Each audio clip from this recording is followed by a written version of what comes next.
அனைவருக்கும் வணக்கம்.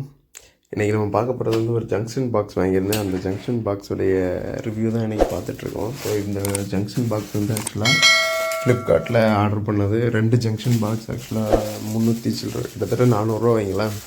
ஸோ இதோட யூசேஜ் என்னென்னா, ஒரு மெயின் பவர் டைரெக்டாக வரும், 3 வந்து சப்பாக கொடுத்துருக்காங்க. ஸோ அதில் வந்து தனித்தனி சுவிட்ச் இருக்கும். ஸோ இந்த ஜங்ஷன் பாக்ஸ் பொறுத்த வரைக்கும் எனக்கு தேவைப்பட்டுச்சு. ஆக்சுவலாக அட் டைமில் வந்து எல்லாமே ஆன் ஆகிற மாதிரி ஆஃப் ஆகிற மாதிரி இருந்தது எல்லா ஜங்ஷன் பாக்ஸும். ஸோ சிங்கிள் இதிலேருந்து மல்டிபிள் இது கொண்டு போகிறதுக்காக இந்த மாதிரி பின் இருந்ததுன்னா, நம்ம அந்த இதுக்கு முன்னாடி நான் போட்டிருந்த பின்னை விட இது கொஞ்சம் நல்ல காம்பேக்டாக இருக்கும்னு தோணுச்சு. ஸோ சும்மா நான் ஆர்டர் போட்டேன் அப்படி.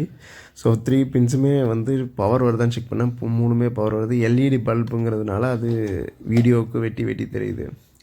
ஸோ தனித்தனியாக நான் வந்து 2-3 சார்ஜர் யூஸ் பண்ணிகிட்ருப்பேன். ஸோ ஃபஸ்ட் ஒன் வந்து போட்டு பார்த்தேன். ஒவ்வொரு இதையும் 1 by 1 போட்டு பார்த்தா கரெக்டாக சார்ஜ் ஏறிச்சு. ஸோ ப்ராடக்ட் ஒர்த்து தான் அப்படின்னு தோணுச்சு. இல்லாட்டி ரிட்டர்ன் போடணும், 7 days ரீப்ளேஸ்மெண்ட் பாலிசி இருக்கும், இல்லை ரிட்டர்ன் பண்ணணும் அதுக்கு அடுத்தது. ஸோ இந்த தலைவலி இல்லாமல் இருக்க முதல்ல செக் பண்ணுறது நல்லது. நார்மலாக வந்து ஒரு தடவை இந்த மாதிரி இன்சிடென்ட் ஆச்சு. நான் ஊரில் இருக்கிறப்போ டெலிவரி ஆகிட்டு, ஸோ 3-4 ஆக்சுவலாக ஒரு 5 days 7 days ஆக்சுவலாக அது வந்து மீஷோவில் உள்ள இஷ்யூ அது. அதுமாரி நீங்கள் மறந்துட்டீங்க போடுறதுக்கு, அல்லது அவன் ரிட்டன் போட்டு அவங்க வந்து எடுக்கலைன்னா கூட உங்களுக்கு பணம் வேஸ்ட்டு தான். ஸோ இந்த இதை மட்டும் ஞாபகம் வச்சுருக்கேன். என்றைக்குனாலும் டெலிவரி ஒன்றும் பண்ண விடாதீங்க. ஸோ ஆல்ரெடி ப்ரீபேமெண்ட்னா பக்கத்து வீட்டில் கொடுத்துட்டு போயிடுவாங்க. இந்த மாதிரி தான் ஒரு இன்சிடென்ட் நடந்தது.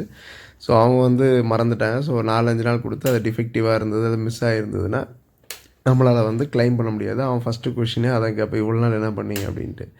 ஸோ இந்த இது ஃபுல்லாகவே நான் வந்து செக் பண்ணிட்டேன். இந்த மேலே உள்ள பாயிண்ட் வந்து டைரக்ட் பவர், மீதி எல்லாமே வந்து கண்ட்ரோல் பண்ணிக்கலாம். ஸோ 3 சுவிட்ச் வச்சு.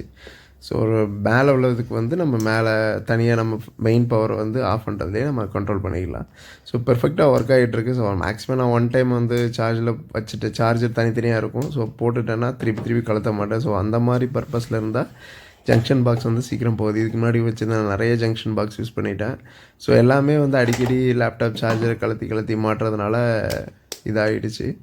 நார்மலாக வந்து ஒய்ஃபை சார்ஜிங் மாதிரி, அதாவது ஒயர்லெஸ் சார்ஜிங் மாதிரி வந்ததுன்னா ஃப்யூச்சர் நல்லாயிருக்கும். ஆக்சுவலாக மொபைல்ஸு அண்ட் ஆக்சுவலாக நான் S20 FE and S21 FE கரண்ட்டாக யூஸ் பண்ணிட்டு இருக்கலாம். ஒயர்லெஸ் சார்ஜரும் வாங்கிட்டேன். ஸோ அந்த ஒயர்லெஸ் சார்ஜரை வச்சு கூட நம்ம கனெக்ட் பண்ணிக்கலாம். ஃப்யூச்சரில் வந்து நம்ம நடந்து போனால் ஃபோனுக்கு சார்ஜ் ஆகிறது, அதாவது 15 meters வரைக்கும். இது இப்போ உள்ள ஒயர்லெஸ் வந்து சார்ஜிங் வந்து கிட்டத்தட்ட 5 mm வரைக்கும் சப்போர்ட் பண்ணும். பட் ஃப்யூச்சரில் ஆல்ரெடி கண்டுபிடிச்சிட்டாங்க, பட்டு காஸ்ட்டுக்காக இன்னும் லான்ச் பண்ணாமல் இருக்குன்னு கேள்விப்பட்டேன். ஸோ அது வந்து கிட்டத்தட்ட 15 meters வந்து கவரேஜ் கொடுக்கும். ஸோ இப்போ நம்ம லேப்டாப் வந்து ஆஃபீஸ்க்குள்ளே கொண்டு போயிட்டாலோ அது வீட்டில் வச்சுட்டாலோ, ஸோ அந்த சரௌண்டிங் ஏரியா 15 metersக்குள்ளே தான் இருக்கும். ஒரு வீடு இருந்தாலும் சரி, இல்லை ஆஃபீஸில் உள்ள பக்கத்தில் உள்ள ஸ்பேஸாக இருந்தாலும் சரி, ஒய்ஃபை இப்போ எப்படி கிடைக்குதோ அதே மாதிரி ஒயர்லெஸ்ஸாக ஆட்டோமேட்டிக்காக நம்ம மொபைலோ நம்ம லேப்டாப்போ ஃப்யூச்சரில் சார்ஜ் ஆகிற மாதிரி கொண்டு வந்தோன்னா, இப்போ வந்து மொபைல் டு மொபைல் சார்ஜிங் கூட ஆப்ஷன் கூட இருக்குது. ஸோ ஒயர்லெஸில் ஸோ இந்த 2 ஃபீச்சர், அதாவது சார்ஜர்லேருந்து ஆக்சுவலாக ஒயர்டு கனெக்ஷன் மூலமாக சார்ஜர் கொண்டு வந்துட்டு, ஸோ அந்த ஒயர்லெஸ் சார்ஜர் மூலமாக நம்ம கேபிள் கனெக்ட் பண்ணாமல் சார்ஜ் பண்ணிக்கலாம். அதாவது நான் யூஸ் பண்ணிகிட்டு இருக்கிற மொபைல் அண்ட் சாம்சங்குடைய ஏர்பாட்ஸ், இது 2மே வந்து நான் யூஸ் பண்ணுறேன். சாம்சங் மொபைல் அண்ட் சாம்சங் ஏர்பாட்ஸுக்கு வந்து இந்த ஒயர்லெஸ் வந்து ரொம்ப காம்பேக்டாக இருந்தது. அதே மாதிரி ஒயர்லெஸில் இன்னும் ஃப்யூச்சர் அட்வான்ஸ்டு இந்த லேப்டாப் இந்த இதுக்கெலாம் வந்துருந்ததுன்னா இன்னும் கொஞ்சம் அட்வான்டேஜாக. அதே மாதிரி mobile to mobile and mobile to power bank கூட இப்போது நிறையா ப்ராடக்ட்ஸ் ஒயர்லெஸ் சார்ஜிங்கில் கொண்டு வந்துட்டாங்க. ஸோ இந்த மாதிரி ஒயர்லெஸ் ஆக்சுவலாக நம்ம முந்தி பேசுகிறப்போ வந்து ஃபோன் டெக்னாலஜி வந்தப்போ ஒயர்டாக தான் இருந்தது. பழைய காலத்தில் 1970s 80sலலாம். ஸோ இப்போ வந்து சார்ஜரை பின்னாடியே தூக்கிட்டு போக வேண்டியதாக இருக்குது. ஆக்சுவலாக கான்ஃபிகரேஷன் அதிகமாகுது, ஹீட் ஆகுது, அதே மாதிரி சார்ஜ் சீக்கிரம் ட்ரெயின் ஆகுது. அந்தளவுக்கு ப்ராசஸர் என்ன தான் டெக்னாலஜி கொண்டு வந்தாலும் வருஷம் ஒவ்வொரு இயர் ஆக இதாக இருக்குது. ஸோ ஆல்ரெடி நான் யூஸ் பண்ணிக்கிட்டு இருந்தேன் இந்த மாதிரி ஒரு கேவலமான ஸ்ட்ரக்சரில் தான் இது இருந்து. ஸோ இது வந்து சிஸ்காவில் யூஸ் பண்ணிகிட்டு இருந்தேன். இதில் வந்து ஒழுங்காக கம்யூனிகேஷன் இதாகலை.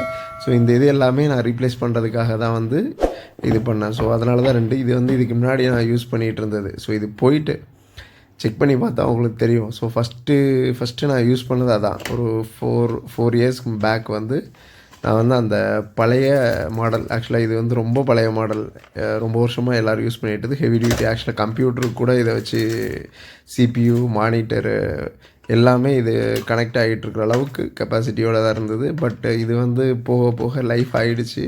அதேமாதிரி அடிக்கடி கலத்தி மாட்டதுனால லூஸ் கான்டாக்ட் ஆகிடுச்சு. ஸோ கலத்திட்டு சரி பண்ணி பார்த்தேன் நானும், அது என்னால் முடியல, பெரிய தலைவலி ஆகிடுச்சு. ஸோ அதனால் சரி திருப்பி புதுசாக அந்த மாதிரி லாஸ்ட்டில் உள்ளது லைட் எரியாது, மீதியெல்லாம் லூஸ் கான்டாக்டில் இருக்கும்.